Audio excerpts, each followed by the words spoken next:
ദൈവനാമത്തിന് മഹത്വം ഉണ്ടാകുമാറാകട്ടെ. ഇന്നുവരെ ജീവിപ്പാൻ ദൈവം തന്ന നന്മകൾക്കായി സ്തോത്രം ചെയ്യാം. ഞാൻ കുര്യൻ എം ചാക്കോ. പ്രകൃതി സൗന്ദര്യം ആസ്വദിച്ച് നദീതീരത്തുകൂടി നടന്നുപോയ സഞ്ചാരി ഒരു പുൽപ്പരപ്പ് കണ്ട് ആകൃഷ്ടാചിത്തനായി. പച്ച പരവതാനി വിരിച്ചിട്ടിരിക്കുന്നത് പോലെ മനോഹരമായ പുൽപ്പരപ്പ്. അതിൻ്റെ അരികു ചേർന്ന് ഇലപ്പടർപ്പുള്ള പെരാൽ മരം അനവധി പക്ഷികൾക്ക് അഭയമാകുന്നു. നാളെയെക്കുറിച്ച് ആകുലമില്ലാതെ കിളികൾ ഒരുമനപ്പെട്ട് പാടി ആനന്ദിക്കുന്നു. ചില നാൽക്കാലികൾ മരച്ചുവട്ടിൽ സ്വസ്ഥമായി അയവിറക്കി വിശ്രമിക്കുന്നു. സംതൃപ്തിയുടെ മനോഹര ചിത്രങ്ങൾ വരച്ചു കാട്ടുന്ന മൃഗങ്ങൾ. അകക്കൂടി മനം കുളിർക്കുന്ന കാഴ്ച. സഞ്ചാരി തൻ്റെ മനസ്സിനെ കുളിരണിയിച്ച് ചിത്രം ക്യാമറയിൽ ഒപ്പിയെടുക്കുവാൻ തുനിഞ്ഞപ്പോഴാണ് റൂമിൽ നിന്ന് ക്യാമറ എടുക്കുവാൻ മറന്നുപോയ വിവരം ഓർത്തത്. നാളെ അന്തിവെയിലിൻ്റെ നിറച്ചാർത്തിൽ ഈ മനോഹരമായ ദൃശ്യം പകർത്താം എന്ന് നിർണയിച്ച് അദ്ദേഹം തിരിച്ചു നടന്നു. പ്രപഞ്ചശില്പിയുടെ കൈവേലയായ ആ പ്രകൃതി ദൃശ്യത്തിൻ്റെ സൗന്ദര്യം തൻ്റെ ക്യാമറയിൽ പകർത്തുവാൻ സഞ്ചാരി പിറ്റേ ദിവസവും അവിടെ എത്തി. അപ്പോൾ അത്യന്തം വേദനാജനകമായ കാഴ്ചയാണ് അവിടെ കണ്ടത്. ആ പുൽപ്പുറം ആകെ ഉഴുത് മറിച്ചിരിക്കുന്നു. ആ സ്ഥലത്തിൻ്റെ ഉടമയായ കർഷകനാണ് അത് ചെയ്തത്. തവിട്ട് നിറമുള്ള പച്ചമണ്ണ് മാത്രമേ അവിടെ കാണാനുള്ളൂ. മനോഹരമായതൊന്നും അവിടെ ഇല്ല. അങ്ങിങ്ങായി പുഴുക്കളെയും മണിരെയും കുത്തിപ്പെറുക്കുന്ന കോഴികളും ചെറുപക്ഷികളും മാത്രം. ഇത്ര മനോഹരമായ ഒരു സ്ഥലം വികൃതമാക്കുവാൻ ആർക്കെങ്കിലും കഴിയുമോ? ആ ചോദ്യം തന്നോട് തന്നെ ചോദിച്ച് താടിക്ക് കയ്യും കൊടുത്ത് അയാൾ മരച്ചുവട്ടിൽ ഇരുന്നു പോയി. പക്ഷികളുടെ ആരവം കേട്ട് ചിന്തയിൽ നിന്ന് ഉണർന്ന അയാൾ ഭാവിയിലേക്ക് നോക്കി പുഞ്ചിരിച്ചു. ചെമ്മാനം പുതച്ച് അതിൻ്റെ ശോണിമയിൽ വിളങ്ങുന്ന ചോളവും ഇളങ്കാറ്റിൽ ആടി ഉലയുന്ന കോതമ്പ് കതിർക്കുലയും എല്ലാം ഭാവനയിൽ കണ്ട് ആനന്ദപുളകിതനായി.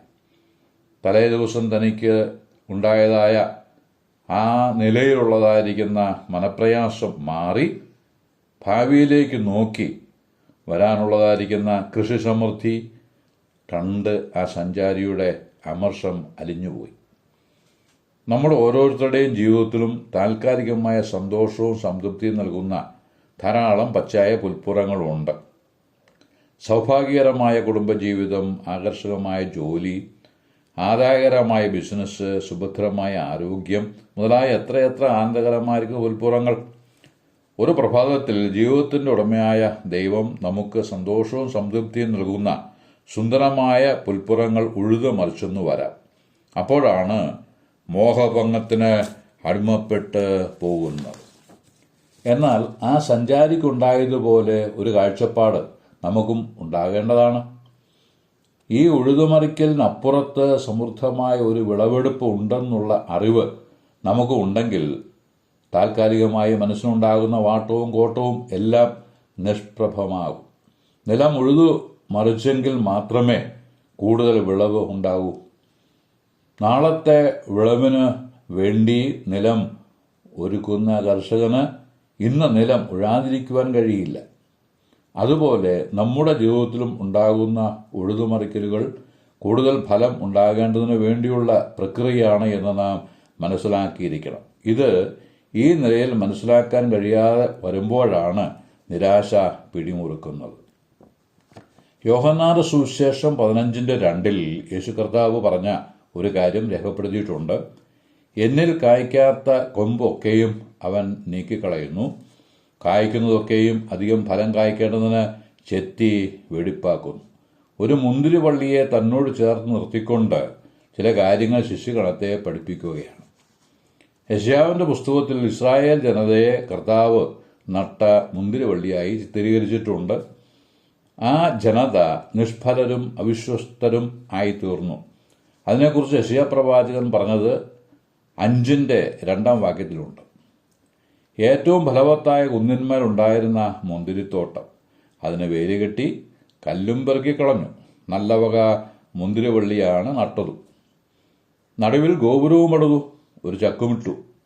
മുന്തിരിങ്ങ കായ്ക്കും വരെ കാത്തിരുന്നു. കായ്ച്ചതോ കാട്ടുമുന്തിരിങ്ങ. ഇസ്രായേലിൻ്റെ അവസ്ഥ ഇങ്ങനെയായിരിക്കെ ക്രിസ്തു യഥാർത്ഥ മുന്തിരിവള്ളിയായി തന്നെത്താൻ പ്രദർശിപ്പിക്കുകയാണ്. തന്നിൽ വസിച്ച് ഫലം കായ്ക്കാത്ത കൊമ്പ് നീക്കിക്കളയുകയും ഫലം കായ്ക്കുന്നതിന് അധികം ഫലം കായ്ക്കേണ്ടതിന് ചിലതൊക്കെ ചെത്തി വെടിപ്പാക്കുകയും ചെയ്യുന്നു. എന്തൊക്കെ ചെത്തി വെടിപ്പാക്കണം എന്ന് ചോദിച്ചാൽ പത്രോസിന്റെ ലേഖനത്തിൽ പറയുന്നത് പ്രകാരമാണ്: എല്ലാ ചതിവും വ്യാജഭാവവും അസൂയയും എല്ലാ നുണയും നീക്കിക്കളഞ്ഞ് ഇപ്പോൾ ജനിച്ച ശിശുക്കളെ പോലെ രക്ഷയെ വളരുവാൻ വചനമെന്ന മായമില്ലാത്ത പാൽ കുടിക്കണം എന്നത്രേ. ഈ നിലയിൽ ആത്മീയ വളർച്ച പ്രാപിച്ച ഒരു യുവാവായിരുന്നു യോസഫ്. ഉൽപ്പത്തി പുസ്തകം 37 അധ്യായം മുതൽ യോസേഫിന്റെ ചരിത്രം വിവരിച്ചിട്ടുണ്ട്. നല്ലവനായ യോസേഫ് ജ്യേഷ്ഠന്മാരുടെ അസൂയ മൂലം പൊട്ടക്കുഴിയിലാകുവാൻ ഇടവന്നു. അവിടെ നിന്ന് മിദ്യാന കച്ചവടക്കാർ കടന്നു പോകുമ്പോൾ ജ്യേഷ്ഠന്മാർ യോസേഫിനെ കുഴിയിൽ നിന്ന് വലിച്ചുകയറ്റി ഇഷ്മായേലിയർക്ക് 20 വെള്ളിക്കാശിന് വിറ്റു. മിദ്യാന്യർ അവനെ മിസ്രയീമിൽ ഫറവോന്റെ ഒരു ഉദ്യോഗസ്ഥനായ അകമ്പടി നായകൻ പൊത്തീഫറിന് മറിച്ചു വിറ്റു. അങ്ങനെ യോസഫ് മിസ്രയീമിലെത്തി. പൊത്തീഫറിന്റെ വീട്ടിൽ യോസഫിനെതിരെ പീഡനക്കുറ്റം ആരോപിച്ച് അവനെ കാരാഗ്രഹത്തിൽ ആക്കി. യോസഫിന്റെ നിരപരാധിത്വം കണ്ട കർത്താവ് അവനോടുകൂടെ കാരാഗ്രഹത്തിലിരുന്നു. അതുമാത്രമല്ല, കാരാഗ്രഹ പ്രമാണിക്ക് അവനോട് ദയ തോന്നുമാറാക്കുകയും ചെയ്തു. ദൈവമായ കർത്താവ് മാത്രമേ ഇങ്ങനെ പറഞ്ഞിട്ടുള്ളൂ, അങ്ങനെ ചെയ്തിട്ടുമുള്ളൂ. മത്തായി സുവിശേഷം 28:20 യേശു കർത്താവ് പറഞ്ഞ കാര്യം രേഖപ്പെടുത്തിയിട്ടുണ്ട്: ഞാനോ ലോകാവസാനത്തോളം എല്ലാ നാളും നിങ്ങളോടുകൂടെ ഉണ്ട്. നാളുകൾ ചിലത് കഴിഞ്ഞു. ഫറവോന്റെ കൊട്ടാരത്തിൽ ചില സംഭവങ്ങളുണ്ടായി. അപ്പക്കാരുടെ പ്രമാണിയും പാനപാത്രവാഹകനും രാജാവിനെതിരെ കുറ്റം ചെയ്തു. അവരെ യോസേഫ് ബദ്ധനായി കിടക്കുന്ന കാരാഗ്രഹത്തിലാക്കി. ഒരു ദിവസം ഇരുവരും വിഷമിച്ചിരിക്കുന്നത് കണ്ട് യോസേഫ് കാര്യം തിരക്കി. അവർ പറഞ്ഞു: ഞങ്ങൾ ഓരോ സ്വപ്നം കണ്ടു, അതിൻ്റെ അർത്ഥം എന്ത് എന്ന് മനസ്സിലാകാത്തതുകൊണ്ടാണ് വിഷമിച്ചിരിക്കുന്നത്. യോസേഫ് സ്വപ്നം ചോദിച്ചു, മനസ്സിലാക്കി, ദൈവകൃപയിൽ ആശ്രയിച്ച് അർത്ഥം പറഞ്ഞു കൊടുത്തു. പാനപാത്രവാഹരെ ജോലിയിൽ തിരികെ പ്രവേശിപ്പിക്കുമെന്നും അപ്പക്കാരൻ്റെ തല ഛേദിക്കപ്പെടുമെന്നും യോസേഫ് സ്വപ്നവ്യാഖ്യാനം നടത്തി. അതുപോലെ സംഭവിച്ചു. പാനപാത്രവാഹകനോട് യോസേഫ് ഒരു കാര്യം പറഞ്ഞു: നീ ജോലിയിൽ പ്രവേശിച്ചു കഴിഞ്ഞാൽ എൻ്റെ കാര്യം രാജാവിനോട് പറഞ്ഞ് ഈ കാരാഗൃഹത്തിൽ നിന്ന് എന്നെ വിടുവിക്കണം. എന്നാൽ പാനപാത്രവാഹകൻ യോസേഫിൻ്റെ കാര്യം ഓർക്കാതെ അവനെ മറന്നു കളഞ്ഞു. അത് നന്നായി എന്ന് ഞാൻ പറയും. കാരണം പാനപാത്രവാഹകന്റെ വാക്ക് കേട്ട് രാജാവ് പ്രവർത്തിച്ചിരുന്നുവെങ്കിൽ അപ്പോൾ ഒഴിവ് വന്ന അപ്പക്കാരുടെ പ്രമാണിയുടെ സ്ഥാനമേ യോസേഫിന് ലഭിക്കുമായിരുന്നുള്ളൂ. എന്നാൽ യോസേഫിനെ മിസ്രയീമിലെ പ്രധാനമന്ത്രിയുടെ സ്ഥാനത്തേക്കാണ് ദൈവം നടത്തുന്നത്. അതിൽ ചില കടമ്പകൾ കൂടി കടക്കേണ്ടതുണ്ട്. പലരും നമ്മെ മറന്നു എന്ന് വരാം. പല തടസ്സങ്ങളും ജീവിതത്തിലുണ്ടായി എന്നും വരാം. കുഴിയുടെയും കാരാഗ്രഹത്തിൻ്റെയും അവമാനത്തിൻ്റെയും അനുഭവവും ജീവിതത്തിൽ വന്ന് ഭവിക്കാം. എല്ലാം പ്രധാന സ്ഥാനത്തേക്കുള്ള പടികളാണ് എന്ന് ഓർമ്മയിലിരിക്കണം. അങ്ങനെ ഇരിക്കെ ഒരു നാൾ രാജാവും ഒരു സ്വപ്നം കണ്ടു. സ്വപ്നവ്യാഖ്യാനം നടത്തുന്ന യോസേഫിനെ തിരുമുമ്പിൽ വരുത്തി. സ്വപ്നം കേട്ട യോസേഫ് അർത്ഥം പറഞ്ഞു കൊടുത്തു. വരുവാനുള്ള സമൃദ്ധിയുടെ കാലഘട്ടവും തുടർന്നുള്ള ക്ഷാമത്തിൻ്റെ നാളുകളും ഇരുകാലവും ശ്രദ്ധിക്കേണ്ട കാര്യങ്ങളും രാജാവിനെ പറഞ്ഞ് ബോധ്യപ്പെടുത്തി. ആ നിലയിൽ ദൈവകൃപയിൽ നിലനിന്ന യോസേഫ് ദേശത്തെ ക്ഷാമത്തിൽ നിന്ന് വിടുവിച്ച് രക്ഷിച്ചു. രാജാവിന് അവൻ സമ്മതനുമായി.